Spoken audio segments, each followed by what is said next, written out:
जय हिंद दोस्तों। अपने YouTube चैनल और इस वीडियो के माध्यम से मैं आपके बीच अपडेट आ रहा हूं और आशा करता हूं कि आप अपने यथास्थान पर सकुशल होंगे और आपकी कुशलता के लिए हमेशा कामना करते हैं। दोस्तों, मैं अपने YouTube चैनल के माध्यम से आपके लिए बड़ी बड़ी अपडेट लेकर आता हूं और इसी क्रम में जो सबसे बड़ी अपडेट है उसमें हमारे जितने भी इस वर्ष के पेंशन भोगी है और ORP 3 में जिनका अभी तक रिवीजन नहीं हुआ है, उनका रिवीजन का कोई मैसेज नहीं आया, ना उनको पेंशन की प्राप्ति हुई है, तो उनके लिए एक मैसेज इस वर्ष की जो स्पर्श टीम है उसकी तरफ से मैसेज आया होगा 30 सितंबर 2024 को। जिस प्रकार का मैसेज मैं अपनी स्क्रीन पर दिखा रहा हूँ आपको, ये मैसेज मेरे को भी आया है कि dear Surendra Singh, your current pension is more beneficial than pension under ORP web 1 July 2024। Your existing pension will remain unchanged team स्पर्श।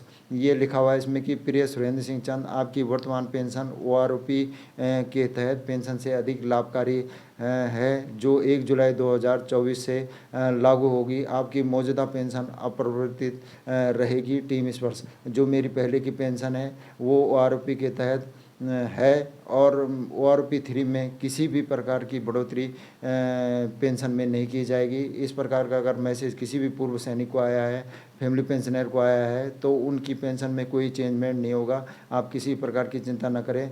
और अगर इस प्रकार से अगर आपका जो ORP 3 का जो चार्ट है, JCO जवान का जो चार्ट है, अगर उसमें आप देख सकते हैं, अगर आपका उसमें किसी प्रकार का बढ़ोतरी है तो आप स्पर्श में इसकी शिकायत डाल सकते हैं। बाकी आपको दूसरी जो महत्वपूर्ण जानकारी दूंगा मैं, KSB केंद्रीय सैनिक बोर्ड में जो प्रधानमंत्री छात्रवृत्ति है, PMSS छात्रवृत्ति है, उसको लेकर मैं आपको महत्वपूर्ण जानकारी दूंगा। जिसमें जो हमारे व्यावसायिक कोर्स है उसके लिए प्रधानमंत्री छात्रवृत्ति प्रदान की जाती है। तो प्रधानमंत्री छात्रवृत्ति केंद्रीय सैनिक बोर्ड जो उसका मैसेज आया है कि fresh application for PMS for academic year 2024-25 is now open eligible student invite to apply online. Last date is apply और 30 नवंबर 2024।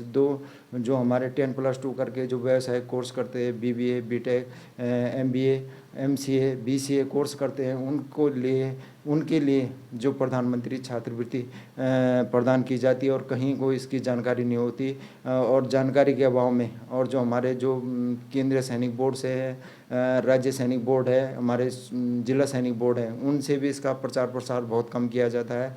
जिसके कारण कि जो हमारे पूर्व सैनिक है, बीडो है और जो वार्ड है, जो पूर्व सैनिक के बच्चे हैं, उन तक ये जानकारी नहीं मिल पाती है। तो इसी के अभाव में ये मैंने कुछ जानकारी आपके लिए इकट्ठा की है, जिसमें जो 1 सितंबर 2024 को ये जो केंद्रीय सैनिक बोर्ड है उसकी वेबसाइट पर दिया गया है कि शैक्षणिक वर्ष 2024-25 के लिए PMS के लिए नए आवेदन अब शुरू हो गए हैं। पात्र छात्रों को ऑनलाइन आवेदन करने के लिए आमंत्रित किया जाता है। आवेदन करने की अंतिम तिथि 30 नवंबर 2024 है।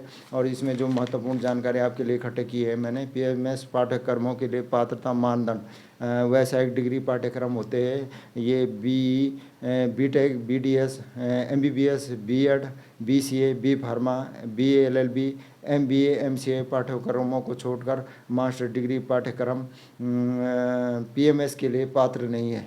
जो PMS के पात्र नहीं है और विदेश में पढ़ने वाले जो छात्र हैं, पूर्व सैनिक के बच्चे हैं, इस योजना के लिए पात्र नहीं है। PMS का लाभ विद्यार्थी केवल एक कोर्स के लिए ही उठा सकते हैं। ऑनलाइन आवेदन करना होगा। छात्रों की न्यूनतम जो योग्यता है 10+2 डिप्लोमा स्नातक में 60% और उससे अधिक अंक प्राप्त करने चाहिए।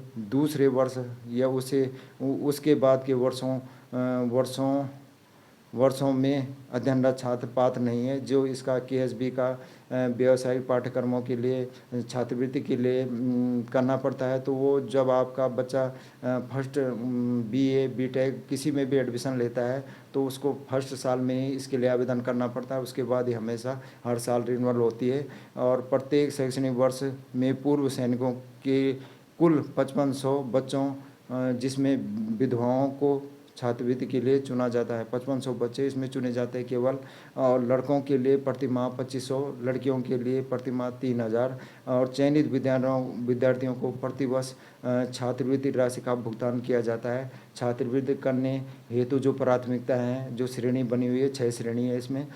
जो फर्स्ट श्रेणी है, युद्ध में मारे गए पूर्व सैन्य कर्मियों, पूर्व तटरक्षक कार्मिकों के आश्रित और विधवाएं इसमें है श्रेणी 1 में। श्रेणी 2 में जो है सैन्य तटरक्षक सेवा के दौरान विकलांग हुए तथा विकलांगता के कारण सेवा से बाहर हुए ईएसएम और पूर्व तटरक्षक कार्मिकों के वार्ड और विधवाएं। श्रेणी 3 में है भूतपूर्व सैनिक, पूर्व तटरक्षक कार्मिकों के आश्रित विधवाएं जिनकी सेवा के दौरान सैन्य तटरक्षक सेवा में संबंधित कारणों से मृत्यु हो गई है। और श्रेणी 4 में है सैन्य तटरक्षक सेवा के कारण सेवा से विकलांग हुए ईएसएम, पूर्व तटरक्षक कार्मिकों के वार्ड जो होते हैं उनके बच्चे, विधवाएं। श्रेणी 5 में है वीरता पुरस्कार प्राप्त पूर्व सैन्य कर्मियों, तटरक्षक कार्मिकों के बच्चे, विधवाएं। श्रेणी 6 में है ईएसएम, पूर्व तटरक्षक कार्मिकों के वार्ड, विधवाएं। केवल पीबी वार्ड तक है इसमें जो स्कॉलरशिप दी जाती है। प्रधानमंत्री पीएम स्कॉलरशिप होती है। इसके लिए आवेदन करना पड़ेगा आपको। केएसबी केंद्रीय सैनिक बोर्ड की जो वेबसाइट है उसमें हमारे जो पूर्व सैनिक है उसमें अपना रजिस्ट्रेशन करके और इसके लिए अप्लाई कर सकता है। ये हर साल जब आपका बच्चा 10+2 करके वैसा कोर्स में एडमिशन लेता है तो उसके लिए ये करना पड़ेगा। फर्स्ट साल से ही दूसरे साल में करेगा तो इसके लिए आवेदन नहीं कर सकते। उसके बाद हर साल ये रिन्यूअल होता है। बाकी आपको ये महत्वपूर्ण जानकारियाँ मैं हमेशा देता रहूँगा। आपसे आग्रह कि मेरे वीडियो को अधिक से अधिक साझा करें और चैनल को लाइक, सब्सक्राइब और घंटे वाला बटन अवश्य दबाएं। धन्यवाद दोस्तों। जय हिंद।